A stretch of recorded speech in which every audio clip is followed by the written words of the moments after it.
Selamat sore, bertemu kembali pada mata kuliah Ekowisata bagi mahasiswa semester 4 program studi manajemen sumber daya perairan.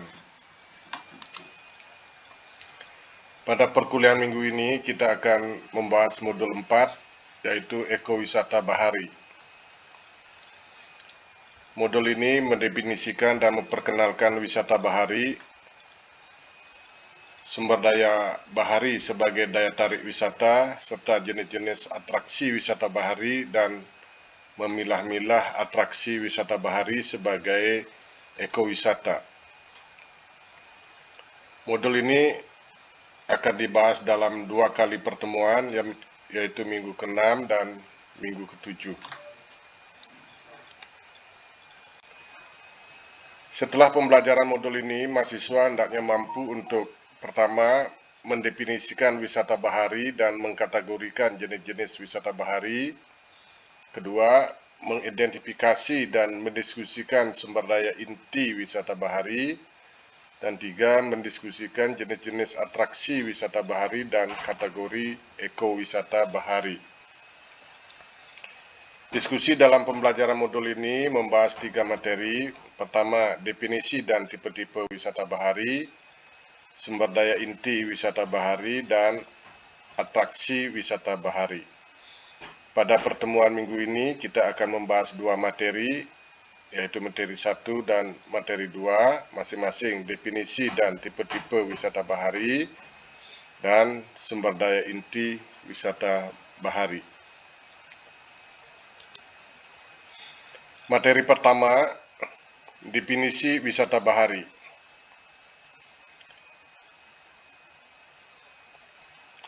Salah satu wisata yang mengalami kecenderungan yang terus mendapatkan apresiasi yang meningkat di kalangan wisatawan adalah wisata bahari.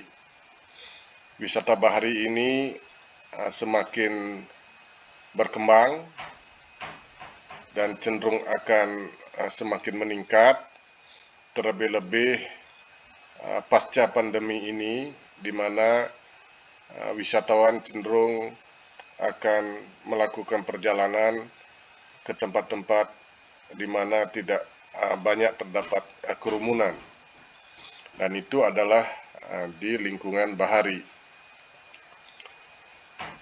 Apa yang menyebabkan wisata bahari cenderung akan meningkat? Ada beberapa alasan, yaitu pasar berkembang ke segmentasi yang lebih luas. Jadi pasar untuk wisata bahari ini cenderung meluas, terutama wisatawan di Asia Pasifik, tidak hanya didominasi oleh pasar tradisional, yaitu pasar Eropa dan Amerika Serikat. Di samping itu, munculnya segmen niche market atau pasar ceruk dan luxury market, pasar mewah, dengan menggunakan moda transportasi seperti kapal cruise, yachts, dan seaplane. Ini untuk pasar-pasar yang kategori luxury market, untuk orang-orang kaya.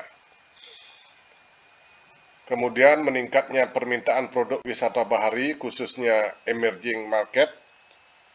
Nah, emerging market ini untuk wisata bahari adalah terutama Tiongkok dan India yang mempunyai penduduk yang besar.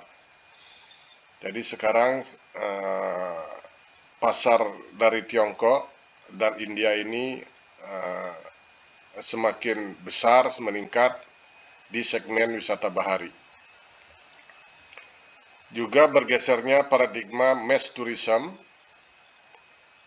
jadi dari paradigma pariwisata massal menjadi special interest atau wisata minat khusus oleh segmen pasar tertentu. Kemudian masih banyak potensi wisata bahari yang dapat dikembangkan, terutama wisata berbasis biodiversity hotspot. Jadi wisata bahari yang berbasis keanekaragaman hayati. Nah, investasi pariwisata pulau-pulau kecil juga akan semakin meningkat.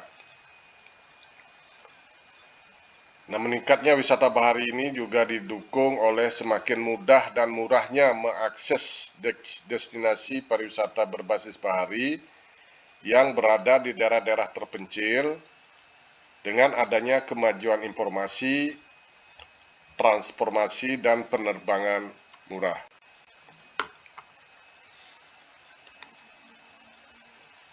Nah, apa sesungguhnya yang disebut dengan wisata bahari?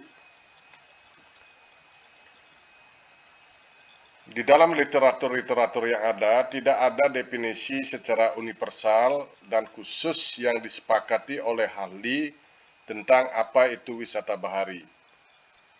Namun demikian, secara teoritis, wisata bahari dapat didefinisikan sebagai pertama, aktivitas wisata dan rekreasi yang mengambil tempat di kawasan pesisir atau laut lepas.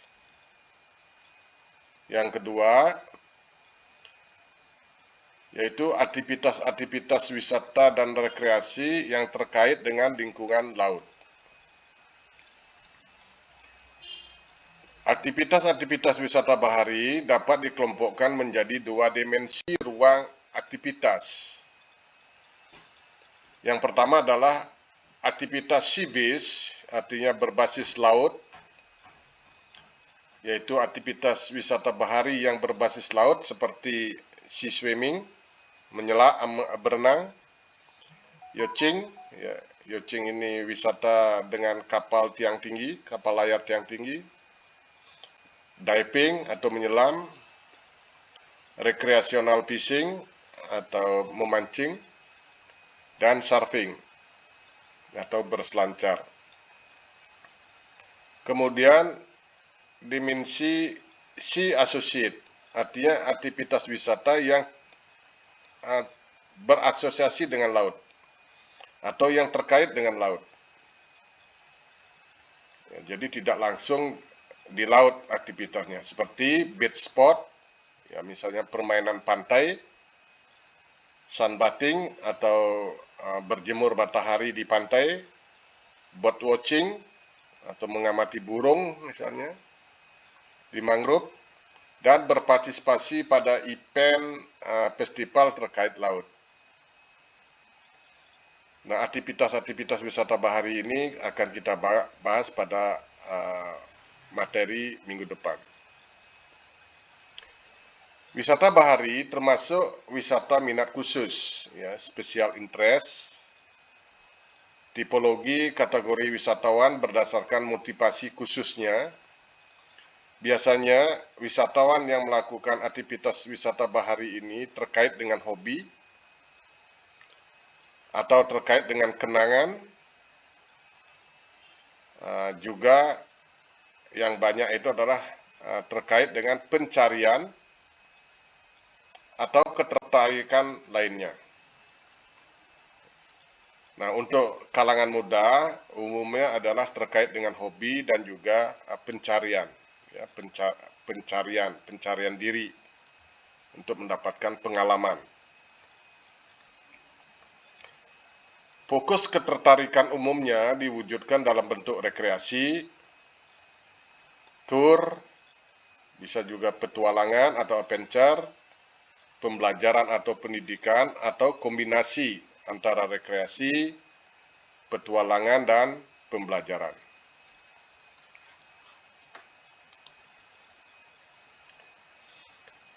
Nah, Indonesia sebagai negara kepulauan tropis terbesar di dunia ini mempunyai potensi kelautan yang besar untuk pengembangan wisata bahari. Destinasi wisata bahari di Indonesia yang telah mempunyai popularitas sebagai tujuan kunjungan wisatawan umumnya karena keberadaan, keunikan, dan keindahan alam bawah laut, dan ombaknya yang menantang bagi para peselancar. Jadi penarik utama biasanya destinasi pariwisata bahari di Indonesia itu adalah alam bawah lautnya atau ombaknya yang menantang untuk berselancar atau surfing. Destinasi pariwisata berbahari yang berbasis alam bawah laut, misalnya bisa kita lihat Bali, ya, Lombok atau Gili, Gili Matra, Gili Trawangan, Gili Meno, dan Gili Air, Komodo, kemudian Bunaken, Raja Ampat di Papua, ya, Wakatobi, Togean, ya, Karimun Jawa, Derawan, Alor, dan Pulau Weh. Nah, ini beberapa destinasi pariwisata bahari berbasis alam bawah laut. Nah, ada juga pariwisata atau destinasi pariwisata bahari berbasis ombak. Antara lain Bali, ya, Mandalika, ya, kalau di Mandalika di Lombok, ya, itu banyak spot-spot untuk surfing. Ada juga Pantai Lake di Dompu, Rote, ya, di ujung selatan Kepulauan Indonesia, itu juga terkenal dengan ombaknya. Jadi wisatawan datang ke Rote itu dengan tujuan untuk berselancar. Pelabuhan Ratu juga terkenal dengan spot surfingnya. Banyuwangi juga terdapat beberapa spot surfing seperti Plengkung, ya, Gerajakan, dan juga di barat Sumatera misalnya Mentawai dan Nias.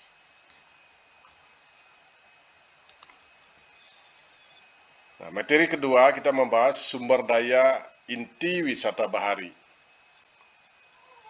Sumber daya inti atau core atraktor dari wisata bahari adalah lingkungan alam laut. Nah, daya tarik wisata alam yang berbasis potensi keanekaragaman dan keunikan lingkungan alam di wilayah perairan laut dapat dikelompokkan ke dalam 3 medium atau ruang laut sebagai sumber daya inti wisata bahari. Nah, apa itu? Jadi daya tarik wisata alam bahari itu dapat dibagi 3. Yang pertama adalah bentang pesisir pantai.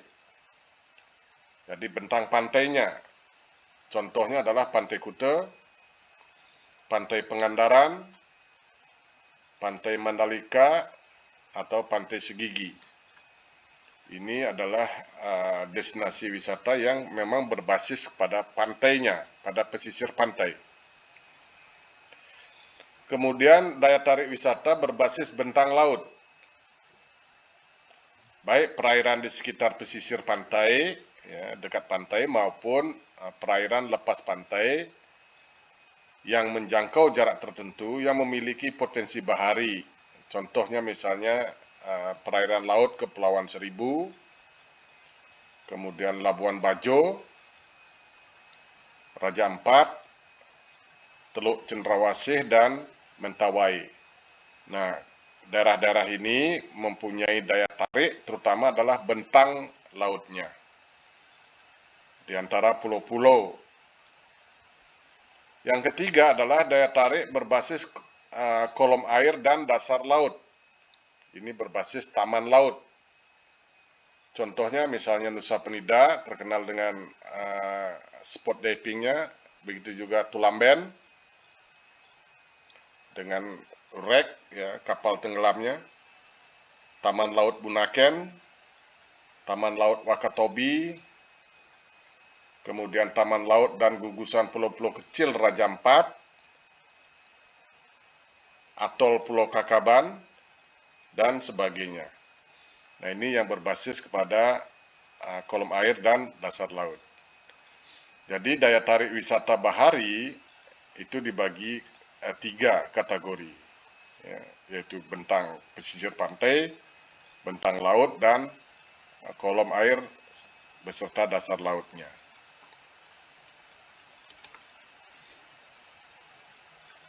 Nah, wisata bahari sering juga diasosiasikan dengan 4S. Berdasarkan sumber daya inti wisata bahari tersebut, seringkali wisata bahari diasosiasikan dengan 4S. Atau awalnya adalah 3S, tetapi ditambah 1S terakhir. Menjadi 4S, yaitu Sun, sea, sand, and salt. Artinya adalah wisata yang bertumpu kepada sinar matahari yang melimpah, keindahan bentang laut, sea, beserta pantainya, dan juga ombaknya yang menantang. Nah, jadi pantai, misalnya ada Pantai Pink, ya ini contoh di Komodo. Ya. Kemudian ada seascape, ya ini adalah bentang bentang lautnya, ya. Kemudian bawah lautnya ini misalnya peninggalan arkeologi bawah laut. Ada ombak, ya, surf, yang banyak adalah terumbu karang. Ada kelompok megafauna misalnya penyu. Kemudian ada cetacea atau mamalia laut seperti lumba-lumba, dugong, ya, paus. Juga ada megafauna lainnya, ya. Ekosistem mangrove. Ini underwater cave, ya, gua-gua bawah laut. Dan juga wreck, ada kapal tenggelam.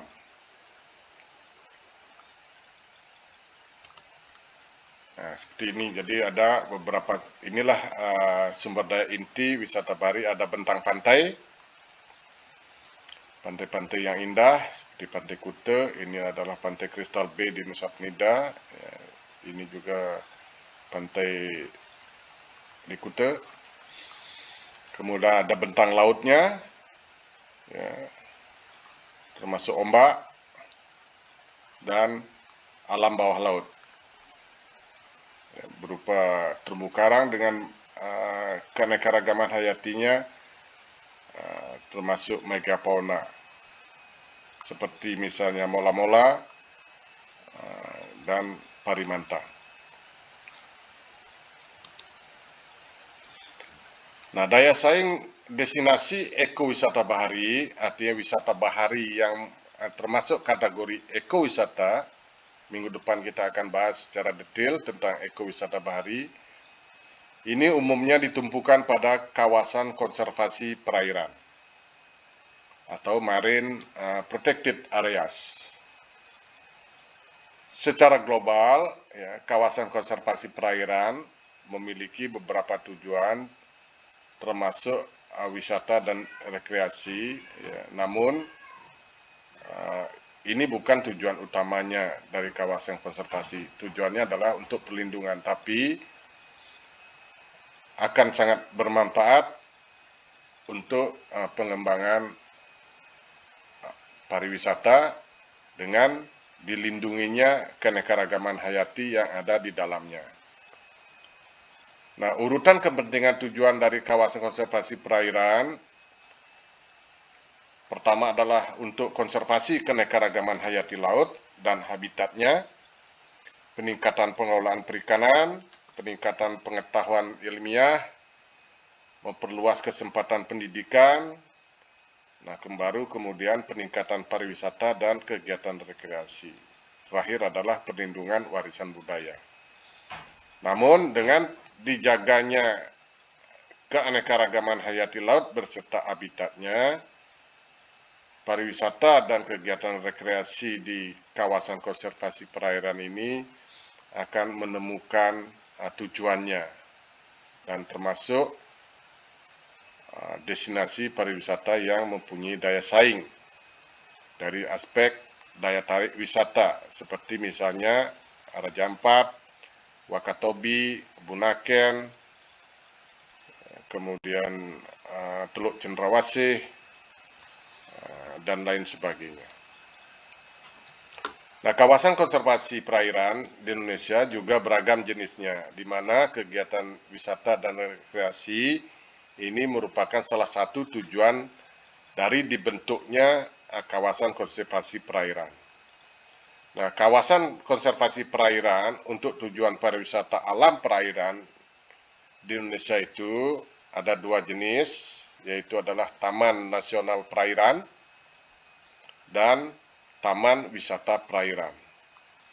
Nah, Taman Nasional Perairan ini ditetapkan berdasarkan tujuan pengelolaannya untuk penelitian, ilmu pengetahuan, pendidikan, kegiatan yang menunjang perikanan berkelanjutan, wisata perairan, dan rekreasi.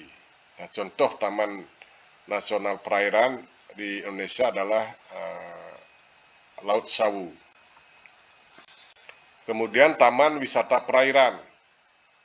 Nah, Taman Wisata Perairan ini ditetapkan berdasarkan tujuan pengelolaannya untuk kepentingan wisata perairan dan rekreasi, di samping tujuan utamanya untuk konservasi keanekaragaman hayati laut dan habitatnya. Misalnya contoh adalah kawasan konservasi perairan Nusa Penida, itu ditetapkan sebagai Taman Wisata Perairan. Nah, demikianlah materi kuliah untuk minggu ini. Kita akan lanjutkan satu materi lagi pada perkuliahan minggu depan. Nah, silakan pelajari lebih detail modulnya. Kita akan bertemu pada sesi diskusi. Sekian dan terima kasih atas perhatiannya.